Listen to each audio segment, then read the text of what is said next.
This is the first Sunday of Advent, and I think it comes as no surprise to anyone that siblings fight. They don't always get along with each other. Some siblings, like Esau, want to kill his twin brother Jacob for having stolen his birthright. Some siblings take their murderous impulse out on hapless civilians recovered from surgery, like Jacob's two sons did in Genesis 34. A pair of siblings, Lot's daughters, made arrangements to get their father drunk so that they could have sex with him and be able to produce heirs for the family. Yet another set of siblings were incredibly competitive with one another, to the extent that they tried to murder their brother. We don't want to do that. We'll sell him into slavery down in Egypt. In today's Old Testament lesson, we have a story of one brother who actually does kill his brother. We read from the book of Genesis, chapter 4, beginning at verse 1. Now the man knew his wife Eve, and she conceived and bore Cain, saying, I have produced a man with the help of the Lord. Next, she bore his brother Abel. Now Abel was a keeper of sheep, and Cain a tiller of the ground. In the course of time, Cain brought to the Lord an offering of the fruit of the ground, and Abel, for his part, brought of the firstlings of his flock, their fat portions. And the Lord had regard for Abel and his offering, but for Cain and his offering he had no regard. So Cain was very angry, and his countenance fell. The Lord said to Cain, Why are you angry, and why has your countenance fallen? If you do well, will you not be accepted? And if you do not do well, sin is lurking at the door. Its desire is for you, but you must master it. Cain said to his brother Abel, Let us go out to the field. And when they were in the field, Cain rose up against his brother Abel and killed him. And the Lord said to Cain, Where is your brother Abel? He said, I do not know. Am I my brother's keeper? And the Lord said, What have you done? Listen, your brother's blood is crying out to me from the ground. And now you are cursed from the ground, which has opened its mouth to receive your brother's blood from your hand. When you till the ground, it will no longer yield to you its strength. You will be a fugitive and a wanderer on the earth. Cain said to the Lord, My punishment is greater than I can bear. Today you have driven me away from the soil, and I shall be hidden from your face.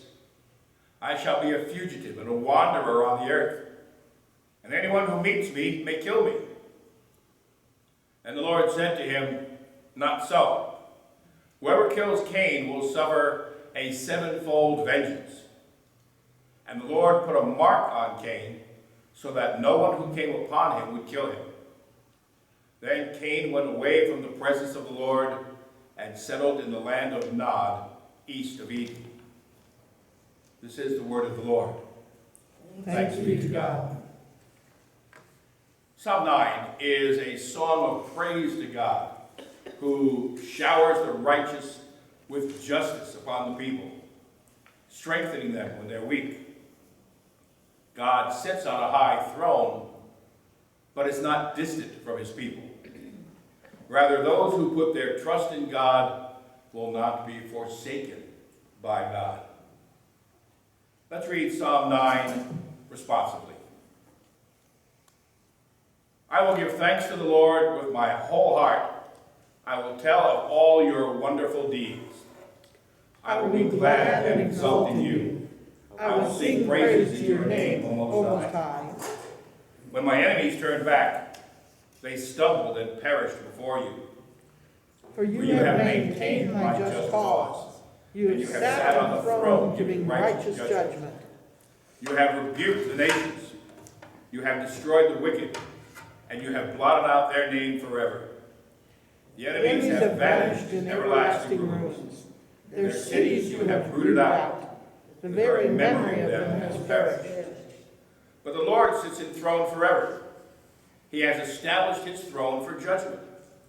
He judges the world with righteousness. He judges the people with fairness. The Lord is a stronghold for the oppressed, a stronghold in time of trouble.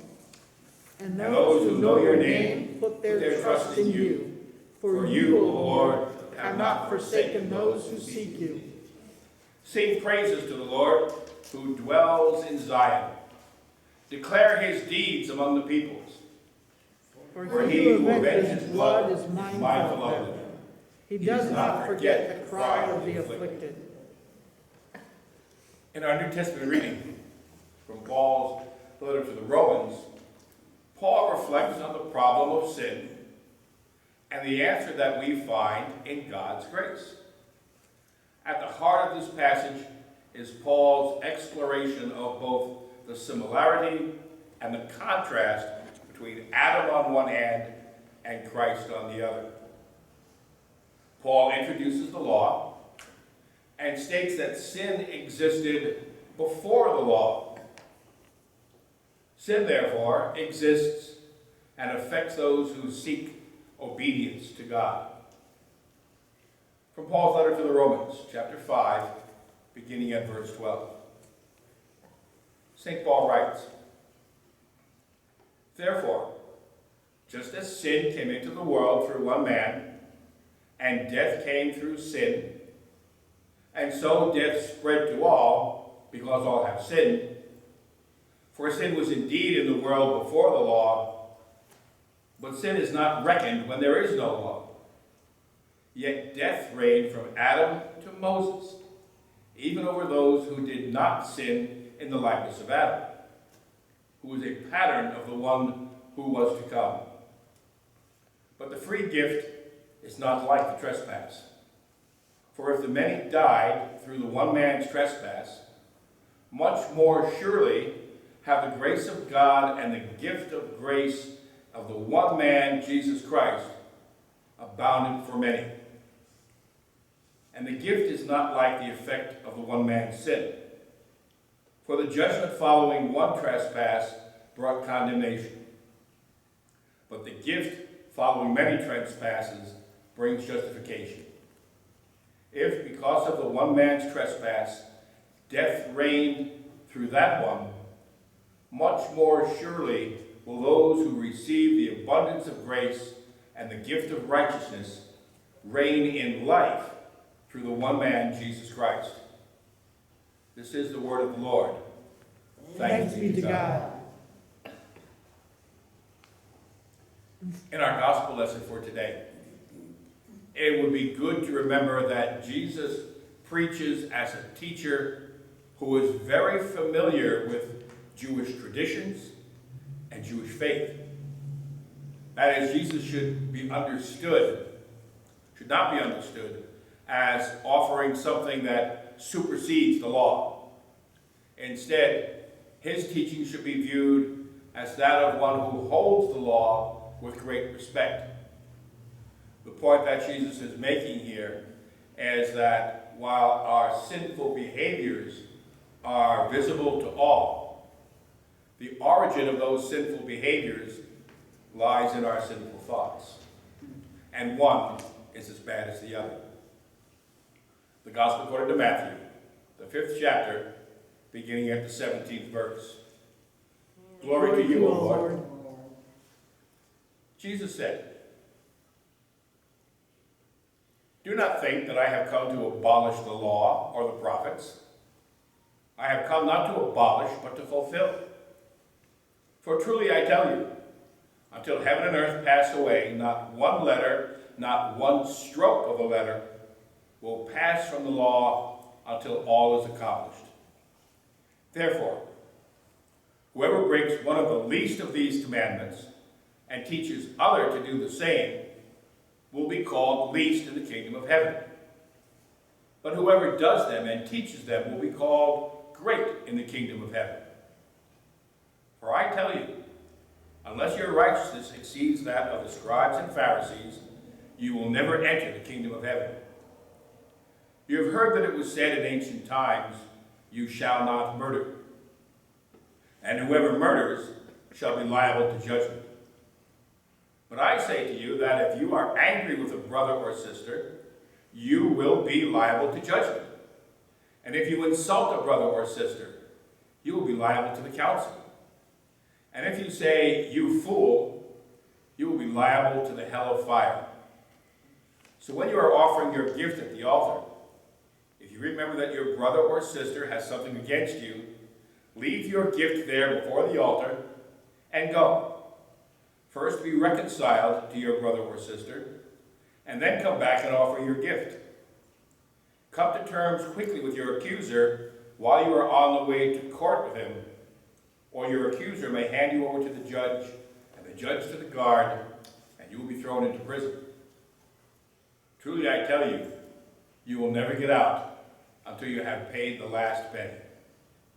The Gospel of the Lord. Praise to you, Lord Jesus Christ. Oh,